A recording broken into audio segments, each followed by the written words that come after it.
Nagbaba ng direktiba ang pamunuan ng Philippine National Police sa lahat ng Police Regional Public Information Office na agad tugunan ang mga election-related incidents ngayong paparating na eleksyon. Ayon kay PNP Public Information Office Chief Police Colonel Randolph Tuaño, dahil sa pagbubukas ng National Election Media Action Center o NEMAC sa Campo Crame, ay kasabay din binuksan ng Regional Election Media Action Center o REMAC naman sa mga probinsya. Layo nito ang mabilis na responde ng lahat ng PIO sa mga election-related concerns sa kanilang nasasakupan.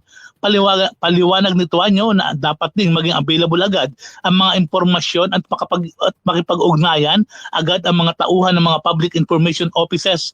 Maliban dito, pinagsusumiti din ng daily updates at media monitoring reports sa mga REMAC sa NEMAC sa National Headquarters. Bukod dito, pinaigting din ng PNP ang social media monitoring efforts para malabanan ang misinformation at disinformation alinsunod sa kautusan ni PNP Chief General Romel Francisco Marbil. Ako si Edwin Balasa ng Abante Radio. Ito ang balitang mabilis, mabangis, walang mintis.